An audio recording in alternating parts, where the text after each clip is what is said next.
शुक्रवार 22 मे सीबीआयचं एक पथक पुण्याच्या फडकेहूद भागातल्या सेठ हिरालाल सराफ प्रशालेत पोहोचलं आणि त्यांनी शाळेच्या मुख्याध्यापिका मनीषा हवालदार यांच्या केबिनमधून कॉम्प्युटर, कागदपत्र आणि काही फाईल्स जप्त केल्या.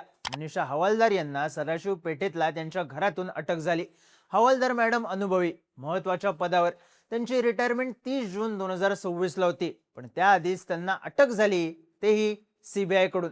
अटक अर्थातच नीट पेपर फुटीच्या प्रकरणात झाली. पुण्यातून तिसऱ्या मनीषाला अटक झाल्याची चर्चा होऊ लागली आणि त्यानंतर समोर आलं, मनीषा हवालदारने नीटचे फिजिक्सचे प्रश्न लीक केले होते. तिने हे प्रश्न सांगितले मनीषा मांढरेला. पुढे मनीषा मांढरेने आपल्या विद्यार्थ्यांना हे प्रश्न दिले आणि नीटचा पेपर फुटला. पण या सगळ्या प्रकरणात एनटीएच्या अधिकाऱ्यांनी काय दावा केलाय? प्रश्न लीक कसे झाले? लातूर मधले आणखी डॉक्टर रडारवर कसे आलेत? आणि सीबीआय रद्दीवाल्याच्या दुकानात का पोचले? या प्रकरणात नेमकं काय काय घडतंय जाणून घेऊयात या व्हिडिओमधून. नमस्कार, मी चिन्मय आणि तुम्ही पाहताय बोलभिडू. नीट पेपर फुटी प्रकरणात खुलासे व्हायला सुरुवात झाली ती पुण्यातली ब्युटी पार्लर चालक मनीषा वाघमारे हिच्यापासून. तिची लिंक लागली ती मनीषा मांढरे सोबत. मांढरे पुण्याच्या मॉडर्न कॉलेजमध्ये बायोलॉजी शिकवायची. सोबतच ती एनटीए मध्ये नीटच्या परीक्षेसाठी बायोलॉजीचे प्रश्न काढायची. मग तिचे खासगी क्लासेस, वाघमारेकडून येणारे विद्यार्थी, हा सगळा खेळ सुरू झाला. मनीषा मांढरे आणि मनीषा वाघमारे या एकाच बिल्डिंग मध्ये राहणाऱ्या मैत्रिणी. पण या मनीषा मांढरेची आणखी एक मैत्रीण मनीषा हवालदार. ही मनीषा हवालदार आधी मॉडर्न कनिष्ठ महाविद्यालयात शिक्षिका म्हणून काम करत होती. त्यानंतर 1992 साली ती भारत इंग्लिश स्कूलच्या कनिष्ठ महाविद्यालयात जॉईन झाली. 2024 पर्यंत ती इथेच फिजिक्स शिकवायची. त्यानंतर 2024 मध्ये ती सेठ हिरालाल सराफ प्रशालेत जॉईन झाली. मनीषा मांढरे सुद्धा मॉडर्न कॉलेजमध्ये शिकवायला असल्यानं या दोघींची ओळख तिथेच झाल्याची चर्चा आहे. कारण या दोघी एकमेकींना भेटायच्या. नीटच्या पेपर आधी दोघींमधल्या भेटी वाढल्या होत्या असंही सांगण्यात येतंय. मनीषा हवालदारची काही वर्ष आधी एनटीए मध्ये नियुक्ती झाली. तिच्याकडे फिजिक्सचे प्रश्न काढायची जबाबदारी देण्यात आली. नीटच्या पेपरमध्ये 45 प्रश्न हे फिजिक्सचे येतात. हेच प्रश्न तिने मनीषा मांढरेला सांगितल्याच्या आरोपाखाली तिला अटक झाली. खतरनाक विषय म्हणजे आपल्यावर एनटीए मध्ये जबाबदारी देण्यात आली आहे याबद्दल तिने शाळेच्या संस्थेला कोणतीही माहिती दिली नव्हती. रिटायरमेंट जवळ आली असल्याने ती वेगवेगळी कारणं सांगून सुट्टी घ्यायची आणि त्यावेळेत एनटीएचं काम करायची असंही समोर आलंय. मनीषा हवालदारला एनटीए मध्ये काम मिळालं ते तिच्या ओळखीमधून, असा संशय सीबीआयला आहे. त्यामुळे ही ओळख नेमकी कोणाची, तिच्यासाठी जॅक कुणी लावला, याचाही शोध घेतला जाणार आहे. मनीषा हवालदारला तातडीने निलंबित केल्याचं प्रशालेचे सचिव डॉक्टर सतीश गवळी यांच्याकडून सांगण्यात येते. पण आता यात एक महत्वाचा विषय आहे, नीटचा पेपर फुटला कसा? कारण एनटीएचे अधिकारी जेव्हा संसदीय समितीसमोर माहिती देत होते तेव्हा त्यांनी सांगितलं एनटीएचा पूर्ण पेपर फुटलेला नाही, तर काही प्रश्न लीक झालेत. आता भले एनटीएच्या अधिकाऱ्यांनी असा दावा केला असला तरी प्रत्यक्षात विषय डीप आहे. जो गेस्ट पेपर लीक झाला त्यात केमिस्ट्रीचे 45 प्रश्न जसेच्या तसे होते, जे कुलकर्णीकडून लीक झाले. बायोलॉजीचे बहुतांश प्रश्न सेम होते. क्रेडिट मनीषा मांढरेचा आहे. प्रश्न राहत होता तो फिजिक्सचे प्रश्न आले कुठून? तर मनीषा हवालदारचा रोल तिथे चर्चेत आहे. आता एक प्रश्न फुटला काय आणि 10 प्रश्न फुटले काय? एकेका मार्काची टशन असणाऱ्या नीट सारख्या परीक्षेसाठी हा ड्रॉबॅकच आहे. आता जिथे नीटचे पेपर सेट होतात ती जागा बंकर सारखी असते. इथे कुठलेही डिजिटल डिव्हाइस नेता येत नाही, कुणाशी कॉन्टॅक्ट करता येत नाही. मग पेपर फुटला कसा? तर नीटच्या काही अधिकाऱ्यांनी माध्यमांशी बोलताना याचं खापर फोडलंय पुस्तकांवर. नीटचा पेपर सेट करणारे शिक्षक असतात, ते प्रश्न काढतात अर्थातच पुस्तकांमधून. बंकर वजा जागेत प्रश्न काढून झाल्यावर ते पुन्हा त्यांच्या खोलीत जातात. शिक्षक असल्याने साहजिकच त्यांनी प्रश्न लक्षात ठेवलेले असतात.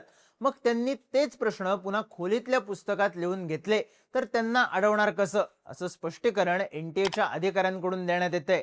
थोडक्यात एनटीएचं म्हणणं आहे की सेट करणाऱ्या शिक्षकांनी पेपरमधल्या प्रश्नांचा रट्टा मारला आणि प्रश्न लिहून काढत पुस्तकांमध्ये ते मार्क करत लीक केले. पण साहजिकच केमिस्ट्रीचे प्रश्न जसेच्या तसे येणं, अगदी पर्याय सुद्धा अचूक येणं, क्रम सुद्धा सारखा असणं, या सगळ्यामुळे हे प्रश्न फक्त रट्टा मारलेले होते की पेपर फोडणाऱ्यांच्या हाती सगळाच पेपर होता, हा प्रश्न आहे.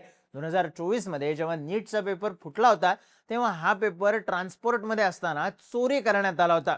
यावेळी तशी चोरी पेपर सेट करतानाच घडली का, याचं उत्तर सीबीआयच्या तपासात पुढे येणं अपेक्षित आहे. मनीषा हवालदारला अटक करून सीबीआयने या प्रकरणात 11वी अटक केली. पुण्यातून तिसरी मनीषा अटकेत आहे. पण सीबीआयच्या तपासात पुण्यासोबतच आणखी एक शहर रडारवर आहे, ते म्हणजे लातूर. केमिस्ट्रीच्या प्रश्नांचं भाषांतर करण्याची जबाबदारी असणारा प्राध्यापक पी.व्ही. कुलकर्णी, आरसीसी क्लासेसचा संचालक शिवराज मोटेगावकर यांना लातूरमधून अटक झाली. त्यानंतर लातूरच्या सिद्धिविनायक बाल रुग्णालयाचे डॉक्टर मनोज शिरुरे यांना सीबीआयने चौकशीसाठी ताब्यात घेतलं.